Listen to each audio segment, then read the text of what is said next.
You're listening to Huddle Up with Josh Kelski.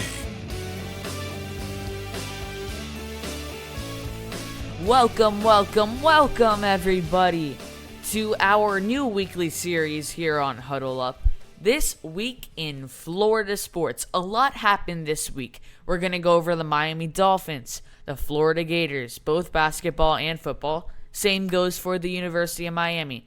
Then we're going to talk about the Florida Panthers, the Miami Heat, and just a little bit of news from the Miami Marlins.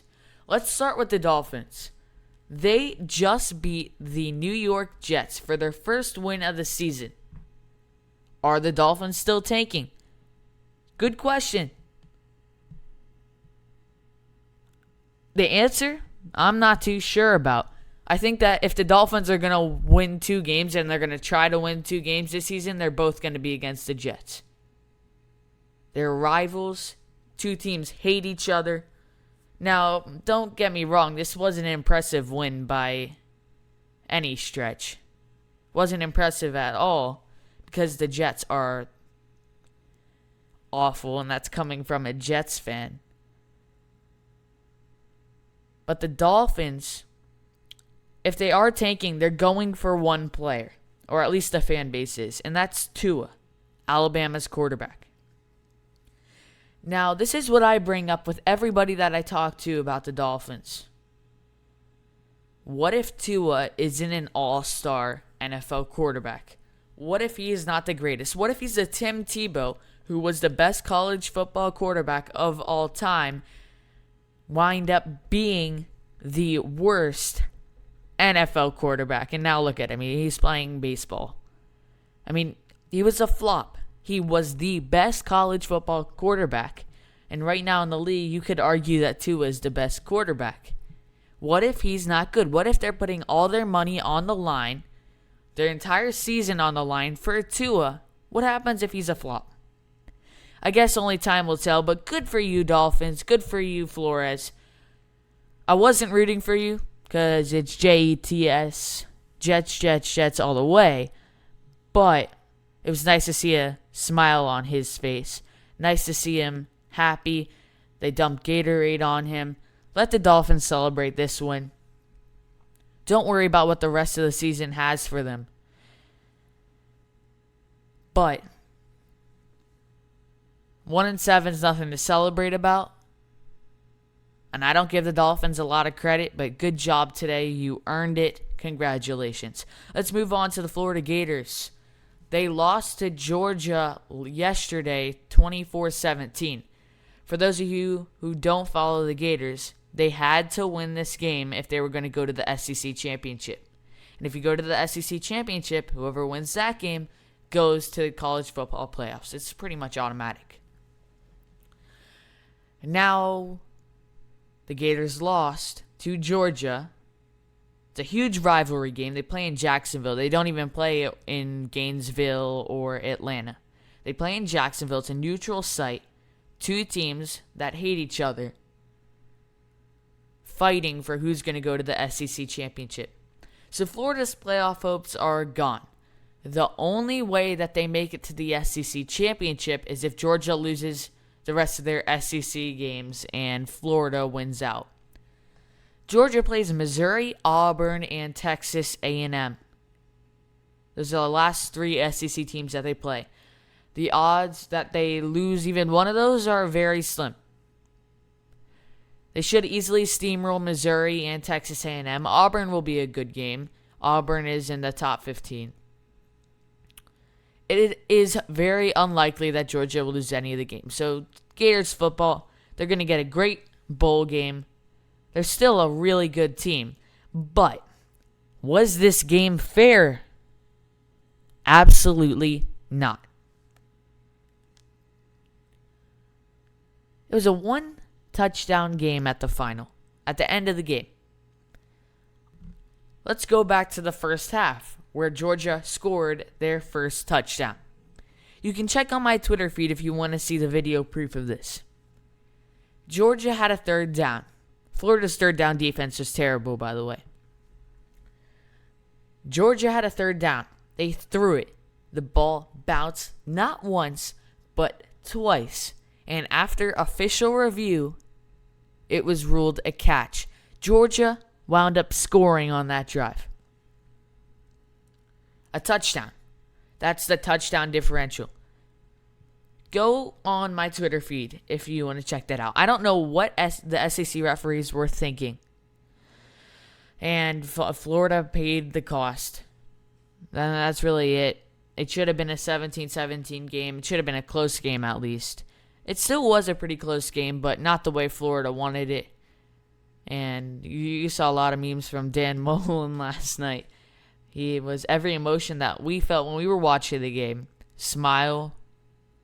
What the heck just happened? And every emotion that you could feel during that. And that wound up costing Florida the game. The third down defense could have been better. The first and second down defense was incredible, and they just fell apart on third.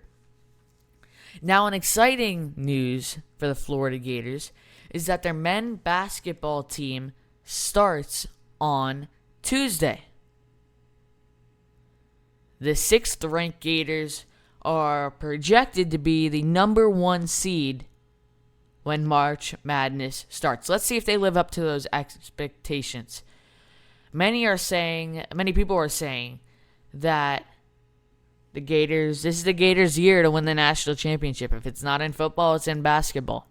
It would be their first NCAA national championship win since 2007. It's going to be a fun season, that's for sure. Now let's go on to the University of Miami, who defeated FSU 27-10 yesterday.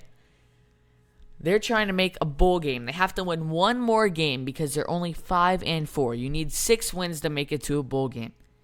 The Hurricanes play Louisville, FIU, and Duke. And they should be able to win at least one of those games, which would put them in a bowl game. Season not impressive for the University of Miami. It started with a loss to the Florida Gators back in week 0 of college football. Let's go to Canes basketball now, who starts on Tuesday, same as the Gators, but they have to play number 5 Louisville. UM is not ranked. This is going to be a very challenging game, hard start to the season. A win against Louisville should bump University of Miami somewhere in the top 25, but as of right now, they aren't ranked. Let's go on to the Florida Panthers, who are on track to have a 105-point season, which is normally enough to make it to the playoffs.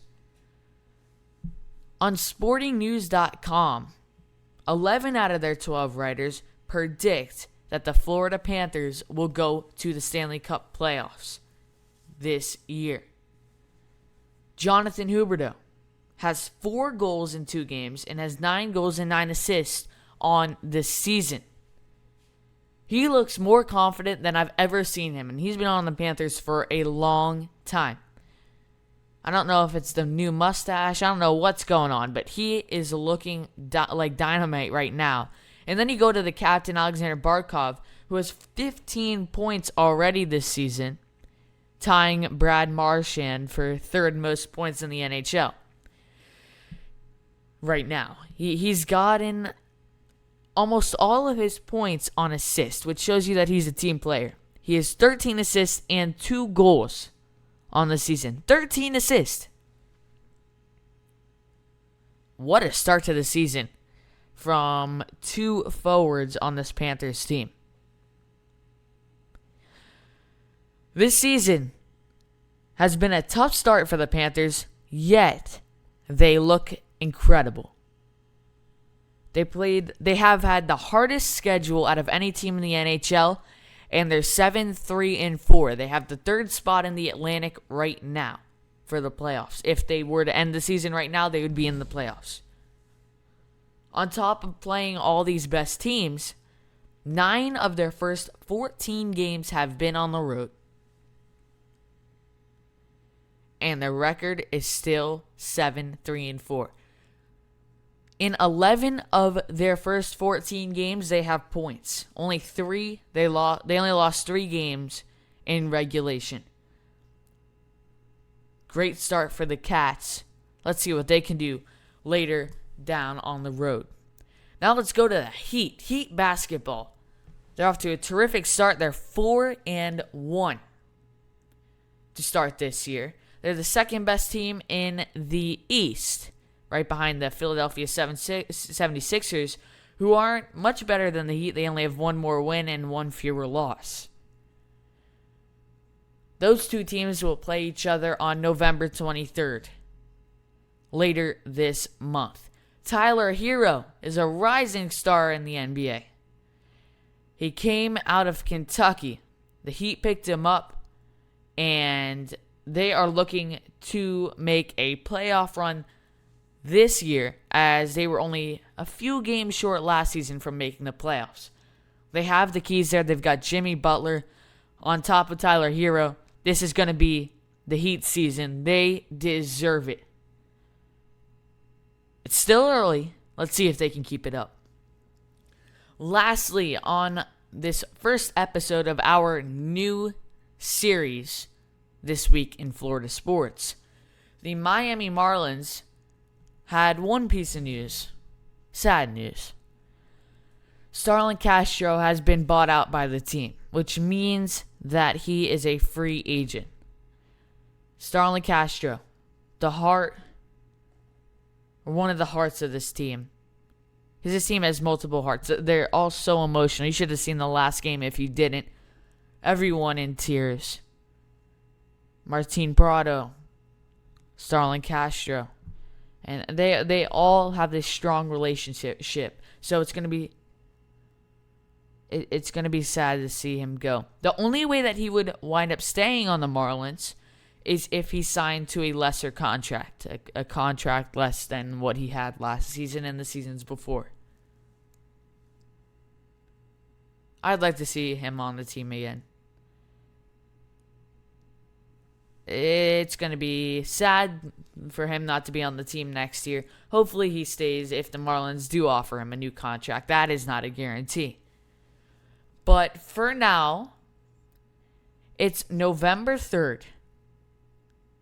That wraps up our first episode of our new series this week in Florida sports. I'm Josh Kelski. We'll see you next time on Huddle Up.